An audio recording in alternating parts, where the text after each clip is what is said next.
Bom dia! Pela bondade de Deus, estamos começando a nossa aula da Escola Dominical neste dia 21 de junho de 2020. Hoje vamos estar estudando a lição de número 12 da nossa série sobre revitalização da igreja. Vamos orar? Feche seus olhos, aquiete o seu coração e vamos conversar com o Senhor. Senhor, eu quero te agradecer pela manhã deste dia, pela bênção, Senhor, de estarmos reunidos através desses canais e podermos estar ao redor da Tua Palavra. Nós queremos rogar, ó Deus, que em nome de Jesus, o Senhor venha conosco falar, abrir os nossos olhos, para que nós possamos ir além da letra, entender aquilo que o Senhor deseja para as nossas vidas, como igreja, como servos do Senhor, neste tempo. Que em nome de Jesus o Senhor venha operar assim uma grande obra, trazendo despertamento espiritual. Ó Deus, nós nos colocamos completamente em Tuas mãos. Ouve a nossa oração que fazemos a Ti, no nome de Jesus. Amém. Amém. Queridos, na nossa lição de hoje, nós vamos estar estudando com os irmãos a relação entre a liderança e a revitalização. Será que tem a ver uma coisa com a outra? Certamente. É comum nós ouvirmos a seguinte afirmação, de que o povo é o reflexo da sua liderança. A igreja é o reflexo da sua liderança. E é muito importante que nós paremos para refletir o papel da liderança, o que Deus espera da liderança. E a igreja esteja orando por sua liderança. O nosso versículo-chave da lição encontra-se em Efésios, capítulo 4, verso 11, que diz assim: E ele mesmo concedeu uns para apóstolos, outros para profetas, outros para evangelistas e outros para pastores e mestres. O 12. Com vistas ao aperfeiçoamento dos santos, para o desempenho do seu serviço, para a edificação do corpo de Cristo. Notem, ele levanta os líderes, apóstolos, profetas, evangelistas, pastores e mestres, com que propósito? Para o aperfeiçoamento dos santos, o desempenho do serviço, para a edificação do corpo de Cristo.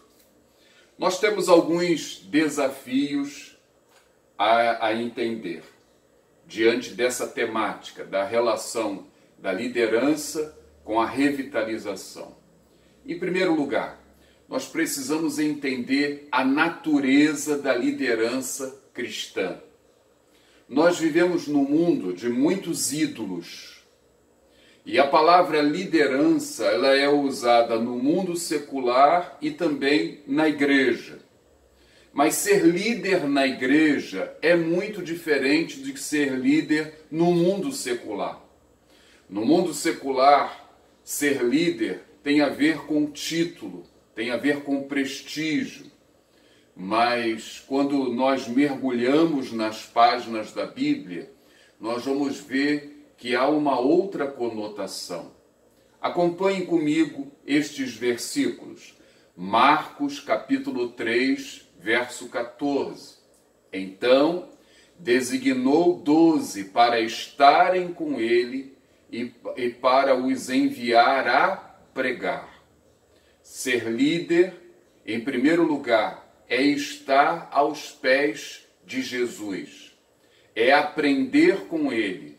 E como consequência, você vai pregar, você vai ensinar. Então, primeiramente, o líder precisa estar aos pés de Jesus. Segundo texto, João capítulo 13, verso 13 ao verso 15. Jesus diz assim: Vós me chamais o Mestre e o Senhor, e dizeis bem, porque eu o sou.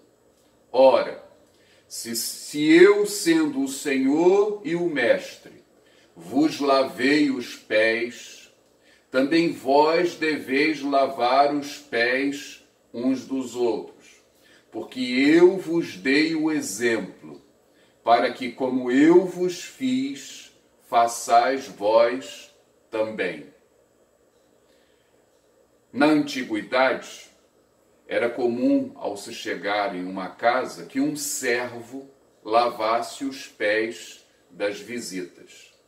As estradas eram poeirentas e isto era um sinal. Lavar os pés era um sinal de boa hospitalidade. O que Jesus está ensinando aos seus servos aqui não é que eles literalmente devam lavar os pés uns dos outros, mas o que ele está ensinando é o papel do líder, servir. Jesus era o mestre, era o Senhor e lavou os pés dos seus discípulos. Assumiu o papel de um servo. Liderar é servir. E é isso que Jesus está ensinando aqui em poucas palavras. Marcos capítulo 10, verso 42 ao verso 45, a Escritura assim diz: Mas Jesus, chamando todos para junto de si, disse: Vós sabem que os que são considerados governadores dos povos os dominam, e que os seus maiorais exercem autoridade sobre eles. Mas entre vocês não é assim.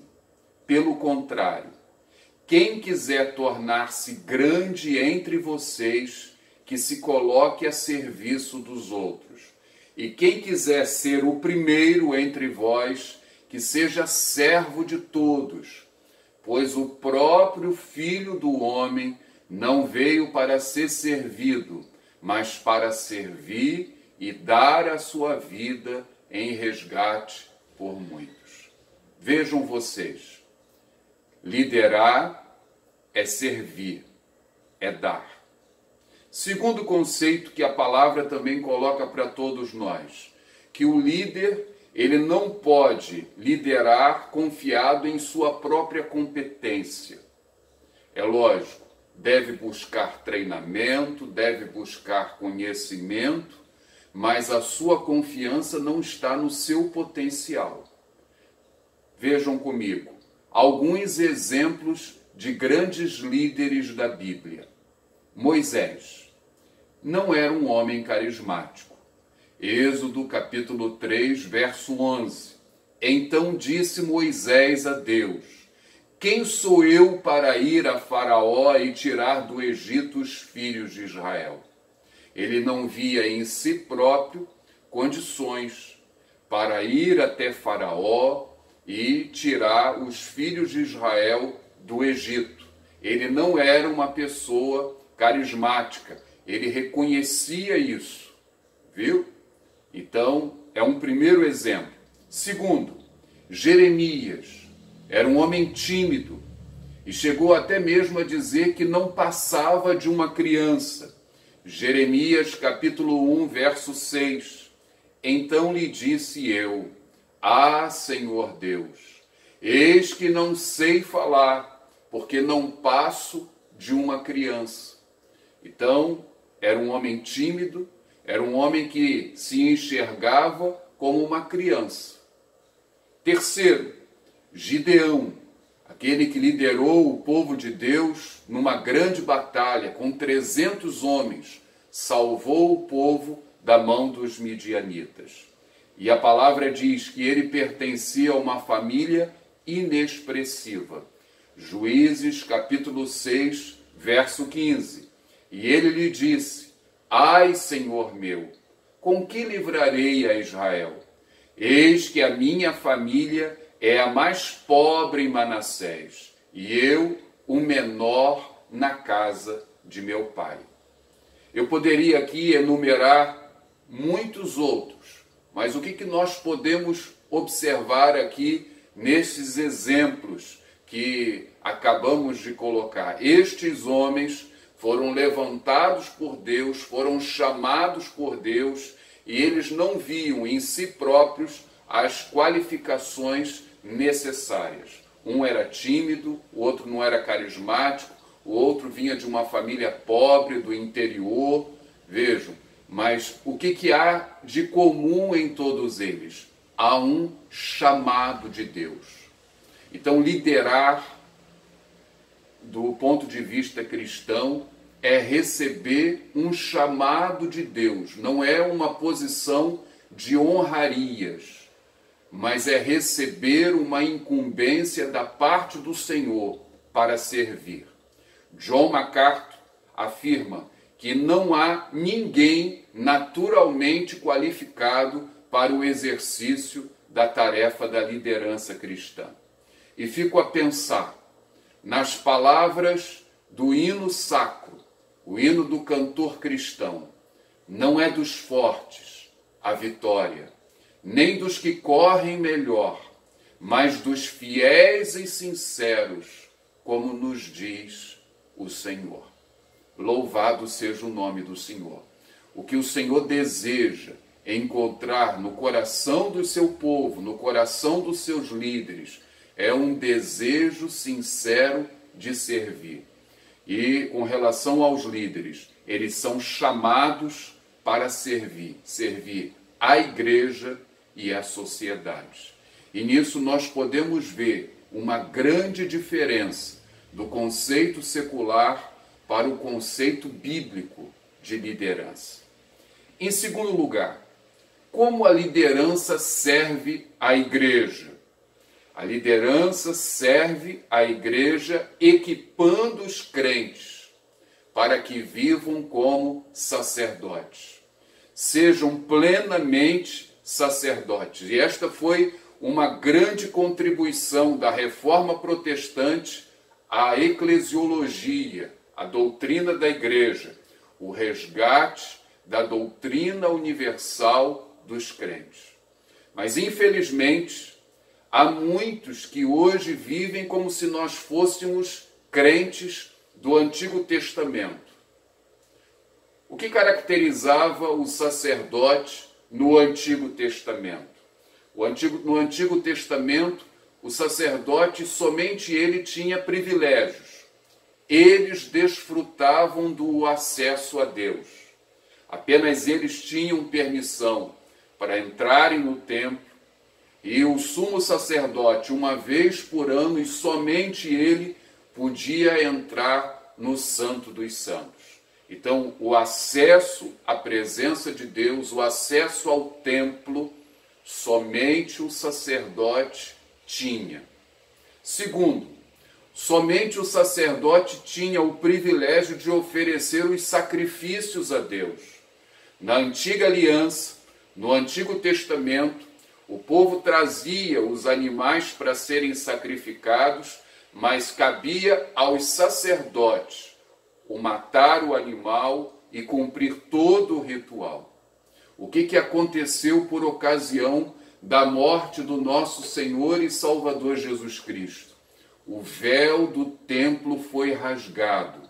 E nas palavras do escritor aos Hebreus, nós hoje temos um novo e vivo caminho à presença do Senhor. Então, o que acontecia no Antigo Testamento foi mudado a partir do momento em que Jesus Cristo morreu na cruz do Calvário. O que isso significa em termos práticos para mim e para você? Em primeiro lugar, que cada cristão é um sacerdote. Cada cristão tem livre e direto acesso à presença de Deus, tendo como único mediador o nosso Senhor e Salvador Jesus Cristo. Eu não dependo de ninguém que ore por mim, que me abençoe e que me dê a bênção. Até a Reforma Protestante, a pessoa deveria ser batizada o quanto antes, porque poderia morrer pagão. Quem fazia isso? Um sacerdote. Antes da morte, um sacerdote vinha e abençoava aquela pessoa, dava a extrema unção para que aquela pessoa pudesse morrer em paz. Vejam, há uma dependência do sacerdote. Esta é a visão do Antigo Testamento.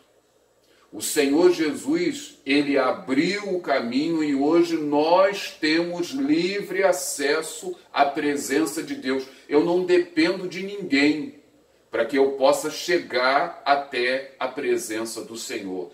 Deus nos tem feito sacerdotes. Nós podemos oferecer sacrifícios espirituais agradáveis a Deus. Agora, nós não podemos entender este conceito de que nós todos somos sacerdotes de um ponto de vista individualista. Não. Eu não preciso de ninguém para chegar até a presença de Deus, mas para que eu possa oferecer sacrifícios espirituais agradáveis a Deus, o Senhor nos tem feito um reino de sacerdotes. E é essa a ênfase que o apóstolo Pedro vai dar em sua carta, e que também foi a ênfase comunitária levantada no período da Reforma Protestante. Acompanhe comigo o texto de 1 Pedro, capítulo 1, verso 4 e 5. Diz o seguinte: chegando-vos para ele, a pedra que vive. Quem é a pedra que vive? Jesus. Rejeitada sim pelos homens, mas para com Deus eleita e preciosa. Também vós mesmos, como pedras que vivem, sois edificados casa espiritual, para serdes sacerdócio santo, a fim de oferecerdes sacrifícios espirituais agradáveis a Deus por intermédio de Jesus Cristo. Ele é a pedra que vive, a pedra angular do edifício. E os crentes são as pedras cimentadas umas às outras. E assim se torna parte de uma grande construção, de um grande prédio. Essas pedras não podem ser retiradas dele. E assim, sobre a base que é Jesus e uma pedra unida a outra pedra, aí sim nós podemos oferecer sacrifícios espirituais agradáveis a Deus através de nosso Senhor e Salvador Jesus Cristo. Então, eu preciso do meu irmão precisa de mim, mas todos nós somos sacerdotes diante do Senhor. O que isso ensina para nós? Isso nos ensina que nós precisamos uns dos outros. Hoje há uma tendência no meio evangélico de que a pessoa pode ser crente sem a igreja. Você já ouviu isso? E você já me viu falando sobre isso, esse assunto aqui. Veja, você é chamado a ser um sacerdote. Jesus nos abriu um novo e vivo caminho. Eu não dependo de ninguém para que eu possa ser um sacerdote, porque Jesus já me qualificou, mas para que o meu sacrifício seja oferecido a Deus de modo agradável, eu preciso ter a perspectiva comunitária do sacrifício. Então, este é o primeiro ensinamento, é a primeira implicação do sacerdócio universal dos crentes. Todos nós somos sacerdotes. E eu disse no início, há muitos que continuam vivendo na perspectiva do Antigo Testamento, né? Há pessoas que não desenvolvem uma vida de oração, vivem na dependência da vida de oração de outros. Fulano, você já orou por mim? Você tem orado por mim? Veja, isso aí é ser crente do Antigo Testamento. O Senhor deseja que você, crente, tenha vida diante dele, tenha relacionamento com ele, tenha profundidade com ele. Você pode até pedir a ajuda, o auxílio de outros crentes, mas o Senhor deseja que você tenha profundidade na presença do Senhor. E quando nós falamos do papel da liderança, a liderança deve proporcionar o equipamento para que o crente possa viver uma vida madura. Esse é um primeiro aspecto. Em segundo lugar, nós podemos também dizer que o princípio do sacerdócio universal dos crentes nos ensina que cada um tem um papel a desempenhar no corpo de Cristo. Não há o clero e o laicato, mas nós somos todos sacerdotes. E você tem um papel, porque Deus tem dado a você pelo menos um dom espiritual. Eu estou tomando por base o texto de 1 Pedro e vou ler agora 1 Pedro capítulo 4, versículo 10. Acompanhe comigo. Servi uns aos outros ao Senhor, conforme o dom que recebeu, como bons despenseiros da multiforme graça de Deus. Servi uns aos outros, cada um conforme o dom que recebeu, como bons despenseiros da multiforme graça de Deus. O que esse verso nos ensina? Primeiro, que a vida do crente deve ser marcada pelo serviço ao seu irmão. Deus chama a liderança para servir, mas Deus chama cada crente também para servir. Esta é uma convocação. Nós precisamos sair de nós mesmos e nos voltarmos para o outro. Nós somos salvos para servir. Fica atento a isso aí. Cada crente foi capacitado pelo serviço com pelo menos um dom espiritual, conforme o dom que recebeu. O que isso significa? Que não existe crente incapaz ou inútil. Todo crente tem um papel a desempenhar no corpo de Cristo.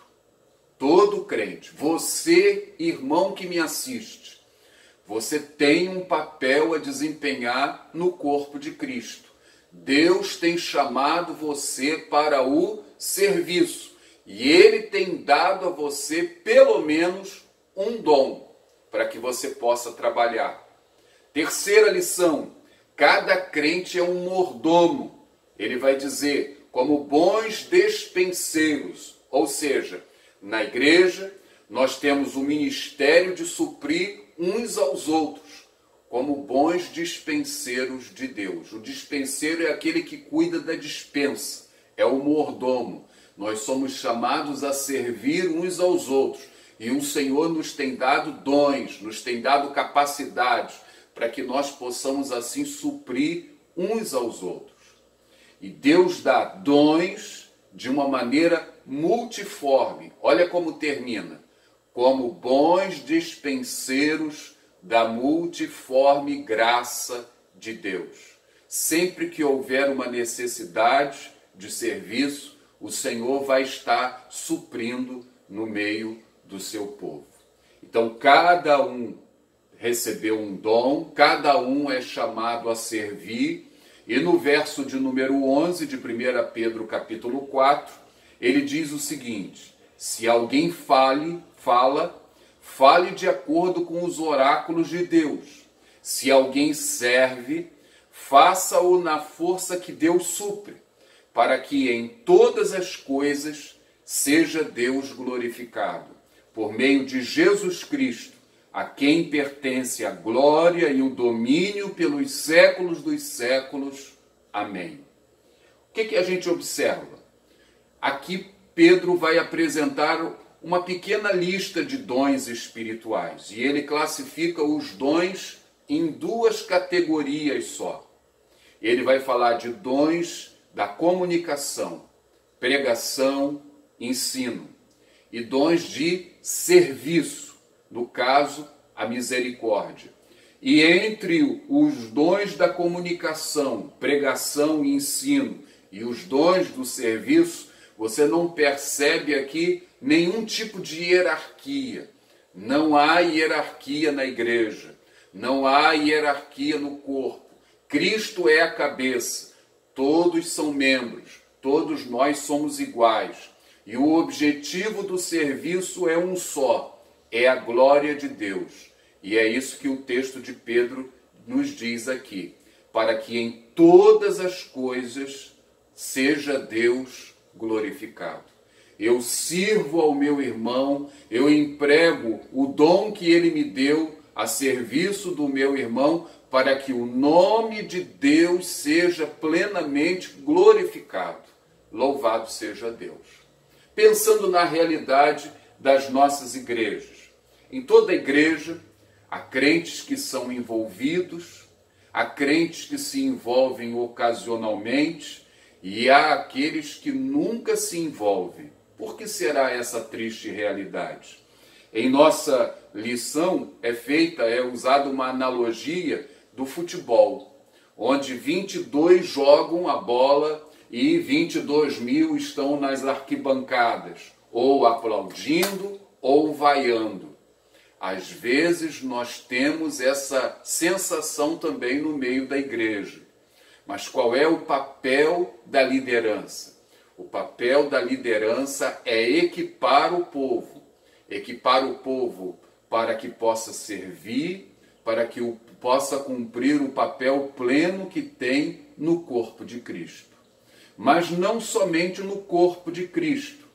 Você serve na igreja, mas o princípio do sacerdócio universal dos crentes também nos ensina que nós temos um papel a desempenhar no mundo. No mundo. Então você é chamado para servir como sacerdote na igreja e também na sociedade. 1 Pedro, capítulo 2, verso 9 e 10 diz assim: Vós, porém, sois raça eleita, sacerdócio real, nação santa, povo de propriedade exclusiva de Deus, a fim de proclamardes as virtudes daquele que vos chamou das trevas para a sua maravilhosa luz. Vós sim, que antes não erais povo, mas agora sois povo de Deus, que não tinhas alcançado misericórdia, mas agora alcançastes misericórdia. Este é o chamado da igreja: glorificar a Deus no mundo, falar das maravilhas do Senhor no mundo. Então, é o papel da igreja. E Deus chama indivíduos para funções específicas. Presta atenção. O texto de Provérbios, capítulo 16, verso 4, a parte A do versículo diz assim: O Senhor fez todas as coisas para determinados fins. O Senhor tem um papel para você no meio da sociedade. Você tem uma vocação, você tem uma missão a cumprir no meio da sociedade. Você precisa ser um agente de transformação. O Senhor deseja que você seja um canal de bênção nas mãos dele no meio da sociedade. Em um dos nossos últimos conexões, a live dos nossos jovens, foi discutida a questão do secular e do sagrado, do santo e do profano, da vida material e da vida espiritual. E ali no debate se concluiu de que não existe o santo e o profano, o material e o espiritual, o secular e o sagrado. Nós precisamos ter uma visão integral da vida cristã. Preste atenção, eu preciso viver na perspectiva de que eu sirvo a Deus no mundo. Eu sou a igreja na empresa em que eu trabalho. Eu sou a igreja na universidade onde eu estudo. E o nome do Senhor precisa ser glorificado através da minha vida, onde o Senhor me tem colocado. Eu estou assim, exercendo o meu papel como sacerdote na igreja e na sociedade. E a compreensão dessa verdade no período da Reforma Protestante trouxe assim um impacto tão grande, que nós podemos aqui elencar alguns benefícios na sociedade. Primeiro, a Escritura começou a ser traduzida para diversos idiomas e numa linguagem popular. Antes era só no latim. E só o sacerdote tinha acesso à Escritura. E a partir do momento em que se consegue ter essa visão, a Bíblia ela é logo traduzida para a linguagem do povo. Segundo, há um esforço para se acabar o analfabetismo. Na Europa, o analfabetismo cai drasticamente. E qual era a grande motivação para tudo isso? A leitura da Bíblia, a leitura da palavra de Deus. Terceiro, missionários são enviados para diversos lugares, inclusive aqui para o Brasil, no período da Reforma. Escolas, universidades foram abertas a partir de então. Por quê? Porque os crentes começaram a enxergar que eles tinham uma missão a cumprir no meio da sociedade, trazendo para a nossa realidade dos dias de hoje. Qual é o impacto que a igreja evangélica tem exercido no meio da nossa sociedade brasileira? Qual é o impacto? Será que é um impacto bom? Ou será que tem sido um impacto negativo? Qual é o impacto que a nossa igreja local, em Campo Redondo, tem exercido no nosso bairro, na nossa cidade? Será que se a nossa igreja não existisse em Campo Redondo, para o bairro, faria alguma diferença? Esta é uma questão que nós precisamos nos fazer. É uma pergunta que nós precisamos nos fazer. Qual é o papel? Então, a liderança, ela tem a função de equipar os crentes para servir, para ser bênção. Não é simplesmente para promover programações, coisas lindas e maravilhosas no templo, para o povo sentar e assistir. Todos nós somos sacerdotes e todos nós somos chamados ao serviço, ao irmão e na sociedade. Ok? Então este é um grande papel que a liderança possui. Mas em terceiro lugar, eu gostaria também de refletir com os irmãos sobre o desafio do preparo de liderança. E esse é um aspecto que a nossa lição também trabalha. E é importante que digamos que Jesus é o nosso modelo. E nós precisamos seguir o modelo da liderança de Jesus Cristo.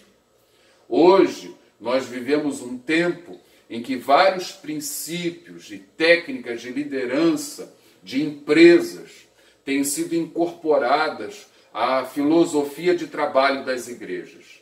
Nós podemos até usá-las, desde que elas não firam os princípios ensinados por Jesus Cristo. Então, primeiramente, nós devemos olhar para os princípios ensinados por Jesus.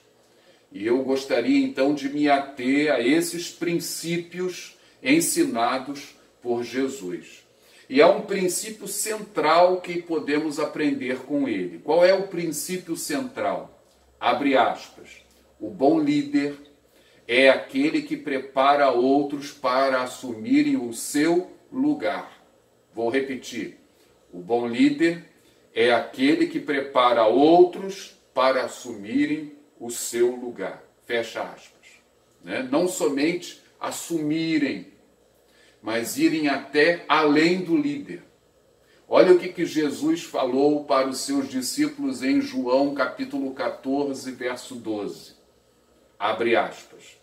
Em verdade vos digo, que aquele que crê em mim fará também as obras que eu faço, e outras maiores fará, porque eu vou para junto do Pai. Fecha aspas. Jesus está preparando os seus discípulos, está vivendo os últimos dias, ele está numa dedicação basicamente exclusiva a eles, e ele vai dizer, olha, vocês farão obras maiores do que eu fiz. O ministério de Jesus foi restrito ali a Israel. E uma vez que o Espírito Santo foi derramado, o que aconteceu? A igreja se espalhou por todo o canto do mundo antigo. Louvado seja Deus. Este foi um aspecto desenvolvido pelos discípulos de Jesus, que significa que foram além da obra de Jesus. A obra de Jesus foi ali restrita ao território de Israel. E hoje o Senhor também nos chama a cumprir esta missão. Então, qual a consciência que o líder deve ter? O líder deve ter a consciência de que ele vai passar. e que a obra precisa continuar. É isso que Jesus nos ensina. Ele equipou os seus discípulos para darem continuidade à obra que ele começou. Ok? Agora, olhando para o ministério de Jesus, o que nós podemos assim aprender com ele, além desse princípio geral? Primeiro, Jesus inicia o seu ministério publicamente. Ele prega para todos. Marcos, capítulo 1, verso 14 e 15, diz assim: depois de João ter sido preso, foi Jesus para a Galiléia, pregando o evangelho de Deus, dizendo: o tempo está cumprido e o reino de Deus está próximo. Arrependei-vos e crede no evangelho. Essa era a mensagem de Jesus.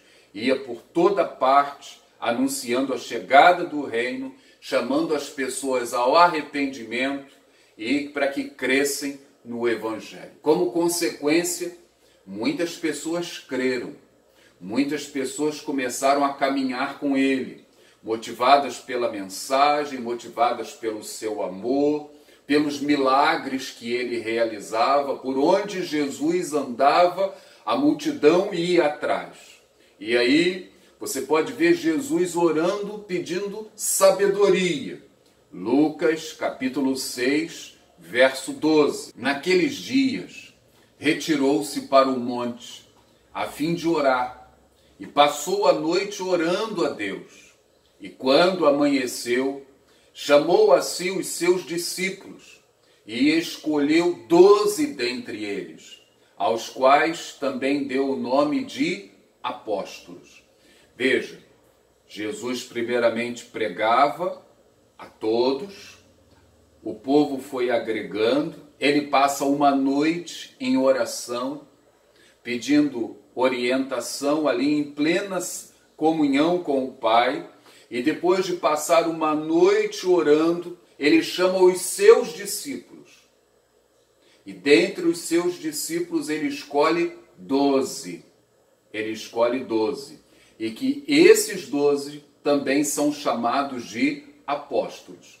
Eles já caminhavam com Jesus, viu? Eles já faziam parte do grupo do nosso Senhor e Salvador Jesus Cristo. E ele os chama com que propósito? Ele chama os 12. Vamos ler de novo aquele texto de Marcos 1, 13 e 14.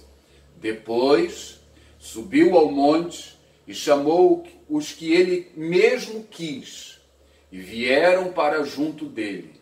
Então designou 12 para estarem com ele e para os enviar a pregar.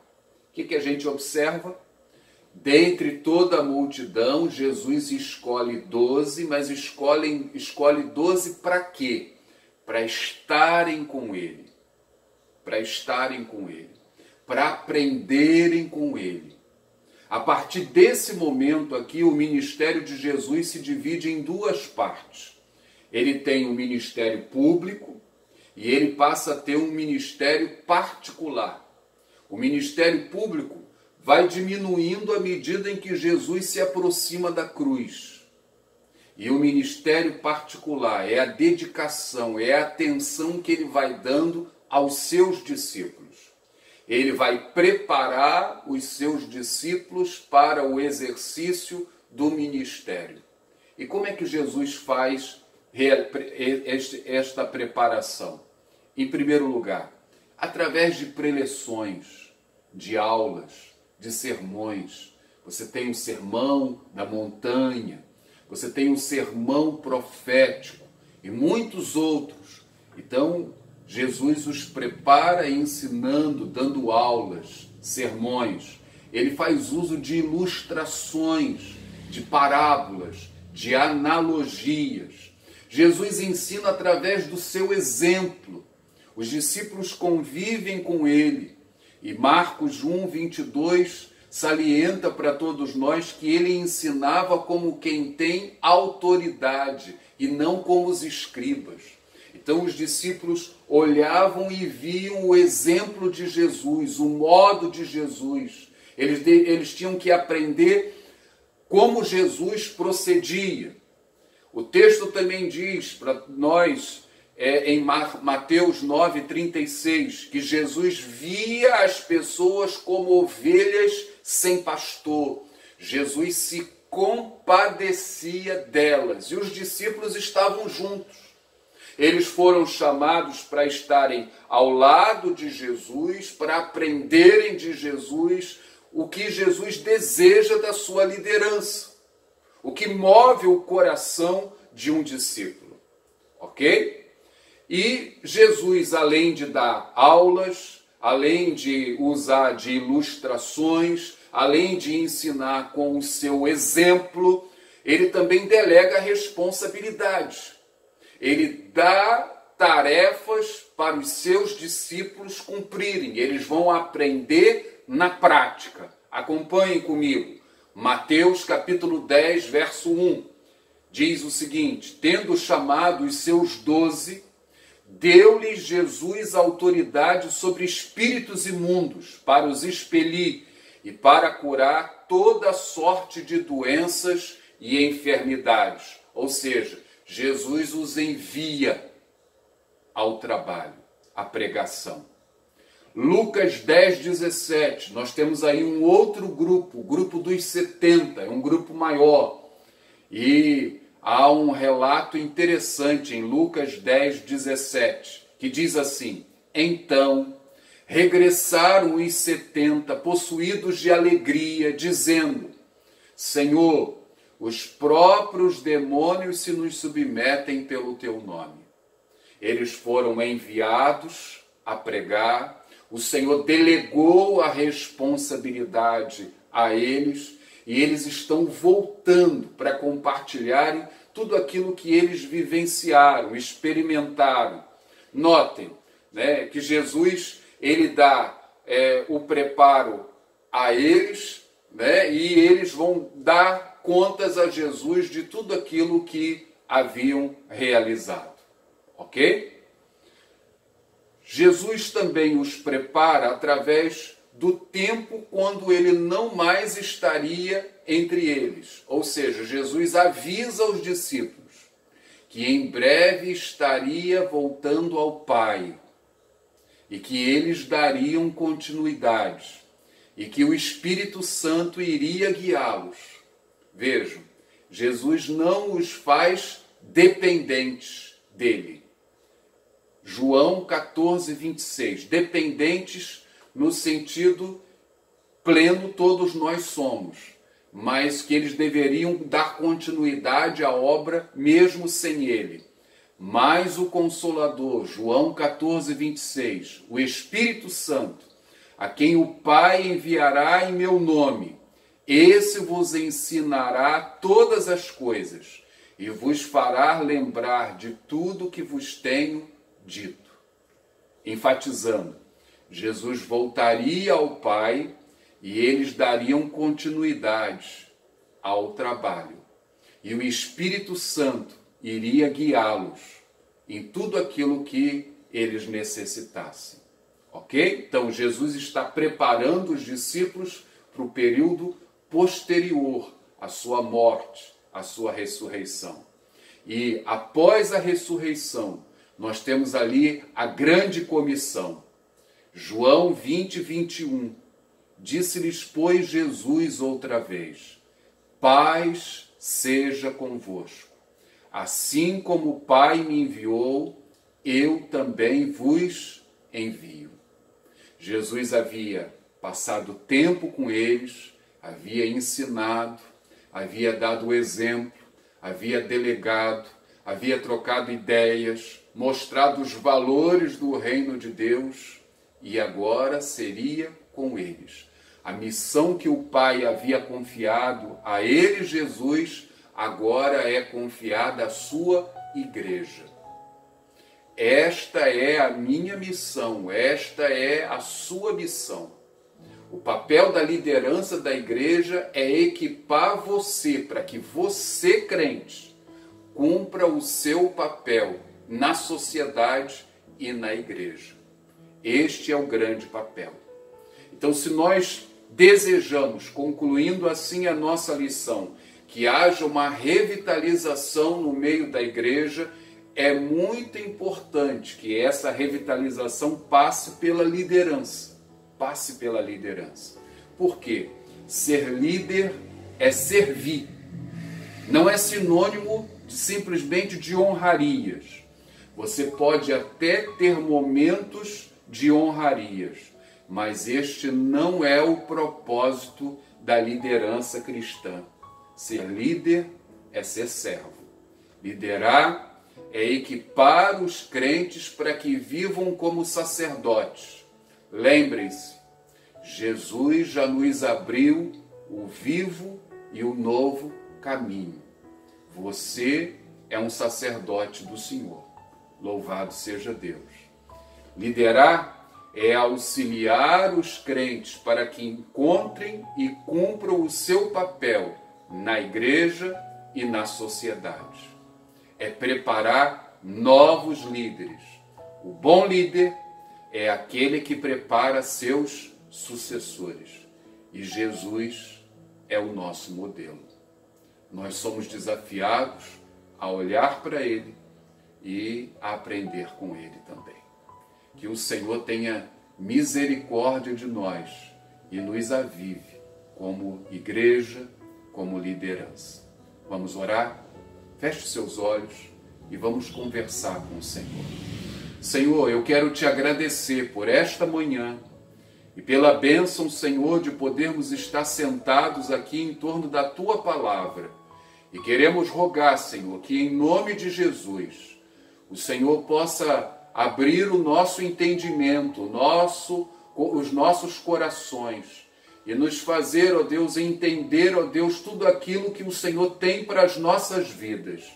Ó Deus, temos falado que somos hoje sacerdotes do Senhor, mas há crentes, ó Deus, que ainda não descobriram essa verdade, vivem na dependência dos outros, ainda não têm uma vida profunda de oração, não vivem ainda o relacionamento que deveriam viver contigo. Senhor, desperta o teu povo, desperta a tua igreja e permita, Senhor, que possamos cumprir o nosso ministério na igreja, na sociedade.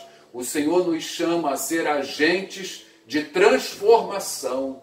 Sabemos que não há vida material e vida espiritual. Tudo é espiritual. Conscientiza o teu povo dessas verdades, ó Deus, para que nós possamos assim glorificar o teu nome no meio dessa sociedade caída e corrompida.